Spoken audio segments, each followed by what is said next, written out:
Perpanjangan kontrak karya PT Freeport Indonesia terus menuai polemik. Periode kontrak yang hanya tinggal 6 tahun hingga 2021 dinilai tidak layak atau visible terhadap investasi yang dikeluarkan raksasa tambang ini. Dampaknya kontrak PT Freeport harus diperpanjang. Saat ini kondisi keuangan perusahaan induk sedang tak stabil karena investasi perusahaan tambang asal Amerika Serikat di Teluk Meksiko tengah merugi. McMoran & Cooper Gold Incorporation menurun valuasinya sebanyak 0,25% dibanding tahun 2010. Perusahaan induk di Amerika Serikat dan Meksiko juga dilaporkan rugi karena investasi 15 miliar dolar Amerika di Meksiko mengalami dry hold dan uang mereka hilang. Polemik terus bergulir seiring silang pendapat antara Menko Bidang Kemaritiman dan Sumber Daya Mineral dengan Menteri ESDM. Menko Bidang Kemaritiman dan Sumber Daya Mineral menyebut langkah pemerintah yang sudah siap menjalin kontrak jauh sebelum batas waktu sebagai langkah terburu-buru. Di sisi lain, Menteri ESDM yang menjadi representasi pemerintah membantah anggapan sang koordinator dan tetap ingin memperpanjang kontrak yang habis pada tahun 2021 mendatang. Kenapa polemik ini terus terjadi? Apakah PT Freeport Indonesia memang tidak bisa dikelola oleh Indonesia seutuhnya dan terlepas dari campur tangan pihak luar? Bukankah pemerintah memang berniat untuk mengambil alih pengelolaan Freeport demi kesejahteraan warga? Apa yang menjadi kendala sehingga pengelolaan PT Freeport Indonesia yang hingga saat ini masih tergantung asing? Ya, pemirsa, mampukah Indonesia mengelola Freeport secara mandiri? Kita akan membahasnya dengan narasumber yang pagi ini sudah hadir di Studio Berita 1, R. Sukyar, pengamat pertambangan. Dan pemirsa juga mengajak Anda untuk memberikan komentar lewat SMS ke 08118335551 atau melalui pesawat telepon di nomor 0215290308 atau 0215290311. Selamat pagi Pak Sukyar. Selamat pagi Mbak Dias. Bagi Anda perpanjangan kontrak Freeport yang nampaknya terburu-buru ini, menurut Anda seperti apa? Apakah ini wajar atau memang ada kong kali kong di belakang ini? Sebenarnya apapun keputusan yang harus diambil itu harus mengacu pada ketentuan yang ada. Pemerintah sudah memiliki ketentuan baik undang-undang maupun peraturan pemerintah seperti peraturan pemerintah nomor 77 dan ini yang perlu diikuti. Poinnya adalah begini, kalaupun itu akan dirubah, pertanyaannya adalah setiap aplikasi yang dilakukan Freeport apakah otomatis akan setuju pemerintah atau tidak. Freeport ini kan perusahaan yang masuk sudah lama, 40 tahun berproduksi, sehingga sebenarnya kita sudah tahu performance Freeport mau diperpanjang atau tidak. Walaupun di PP itu dikatakan bahwa peraturan pemerintah yang terbit tahun 2014 bahwa Freeport itu boleh mengajukan perpanjangan operasi 2 tahun sebelum berakhirnya kontrak dan kita dapat memutuskan apakah itu diperpanjang atau tidak. Jadi memang tidak perlu terburu-buru. Kalau soal jangka waktu perpanjangan ini, artinya kita kan harus menunggu sampai setidaknya tahun 2019.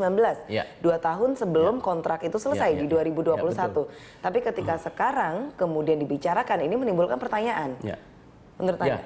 Jadi gini, sekali lagi kita melihat pemerintah ini sudah sering duduk negosiasi dengan Freeport. Bahkan pada saat saya masih menjabat sebagai dirjen, ini sangat intensif kita lakukan. Bahkan kita memiliki agreement MOU 1 dan 2 dengan Freeport. Jadi sebenarnya di kontrak Freeport itu dikatakan bahwa pemerintah itu tidak akan menghalang-halangi atau memperlambat memberikan perpanjangan. Bayangkan itu, pemerintah tidak akan menghalang-halangi untuk memperpanjang. Tetapi kalau persyaratan kewajiban Freeport comply dengan undang-undang itu harus dipenuhi. Apa itu? Yaitu kewajiban memurnikan. Kemudian Smelter, ya? divestasi, ya kan? Memurnikan, divestasi, pengembalian wilayah, ketentuan fiskal, kemudian penggunaan lokal konten. Apakah sudah dipenuhi ini semua? Ini sampai sekarang belum dipenuhi, terutama aspek kewajiban untuk memurnikan. Harus diingat, kewajiban memurnikan itu adalah sesuatu ketentuan yang ada dalam undang-undang. Dan ini yang harus dipatuhi. Dan perlu juga ditegaskan bahwa dalam setiap kontrak itu ada 2 pihak. Satu adalah Freeport, kemudian pemerintah. Jadi pemerintah juga para pihak di dalam kontrak. kalau Freeport tidak melakukan ketentuan sesuai dengan undang-undang, maka para pihak satu juga dikenakan bahwa oh ternyata pemerintah juga tidak comply itu. Nah, ini yang harus diperhatikan juga. Oleh sebab itu, mari Freeport penuhi dulu kewajiban, maka dengan begitu kita akan melakukan assessment, kemudian baru diputuskan untuk diperpanjang atau tidak. Tapi barangkali pemerintah ini kan mempertimbangkan bagaimana investasi yang cukup besar sedang ditanamkan Freeport saat ini ke pemerintah dengan membangun underground mining yang sangat besar, bahkan bisa dibilang terbesar ya. Nah ini bagaimana kalau menurut Anda, apakah tidak cukup atau bagaimana? Betul. Freeport itu salah satu dari sekian atau sedikit pertambangan besar di dunia, mungkin hanya dikalahkan oleh Chile. Tapi bukan berarti satu-satunya tambang bawah tanah yang ada. Memang kalau kita lihat investasi untuk tambang bawah tanah itu besar. Tetapi harus dilihat bahwa karena Freeport ini kan sudah masuk dalam fase produksi. Kegiatan investasi yang dilakukan itu tidak sekaligus. Jadi bertahap. Kalau kita lihat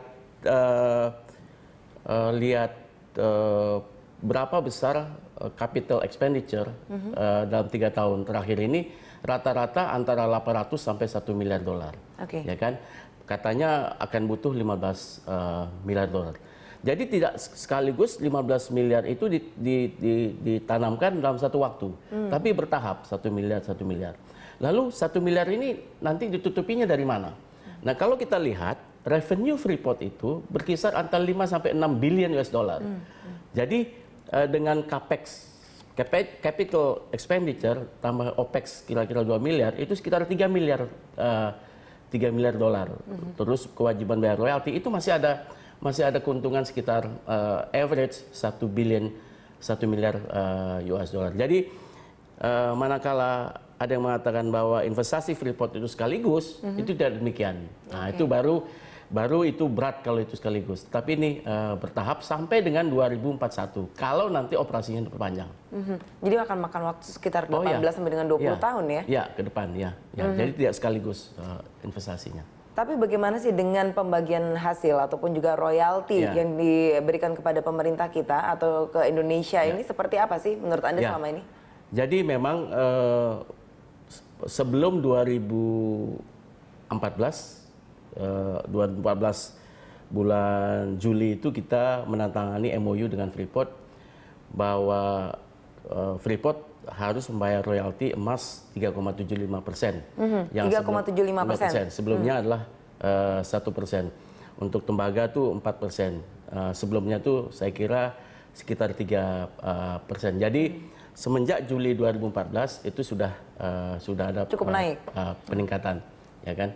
Kemudian juga kewajiban-kewajiban yang lain adalah membayar pajak dan sebagainya. Dan harus diingat kalau Freeport ini operasinya diperpanjang, sekali lagi di dalam undang-undang tidak dikenal adanya rezim kontrak lagi.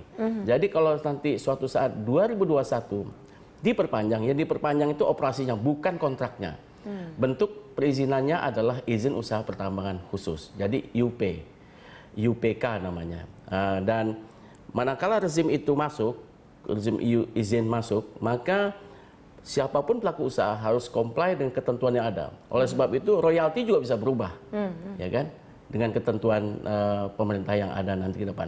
Saya kira memang ke depan bukan hanya untuk bicara Freeport, tetapi untuk kegiatan usaha pertambangan harus juga ditinjau sistem royalti yang baik dan tepat untuk pemerintah ya. Kalau misalnya dikatakan capital expenditure-nya sebanyak 2 miliar 1 miliar. 1 miliar US dollar ya. Per tahun. Ini sebenarnya royalti yang cukup fair untuk diajukan kepada Freeport ini sekitar berapa persen sih? Enggak, sebenarnya kalau kita melihat berapa sih gain profit financial gain yang diperoleh pemerintah, itu berbanding Freeport sekitar roughly ya 50-50, Freeport 50, kita 50. Tetapi kemudian orang suka mengatakan bagaimana dengan manfaat yang lain? Tentu ada manfaat yang lain, tenaga kerja, kemudian local expenditure. Nah, saya katakan lagi, dalam konteks ini local expenditure memang adalah belanja di dalam negeri. Gitu. Tetapi pertanyaannya adalah apakah yang dibelanjakan itu belanja pada barang-barang yang diproduksi dalam negeri atau luar negeri. Nah ini yang sekarang kita tahu bahwa walaupun local expenditure-nya itu besar, 2 billion US dollar, bisa jadi barang-barang itu adalah barang-barang buatan luar negeri. Dan ke depan local expenditure ini menjadi concern yang harus direbut oleh pemerintah. Tahun demi tahun harus diperbesar local content untuk kepentingan Indonesia. Sekali lagi, kalau kita lihat financial gain dari sisi keuntungan, itu katakanlah 1 billion US dollar, itu 50 ke Freeport, 50 ke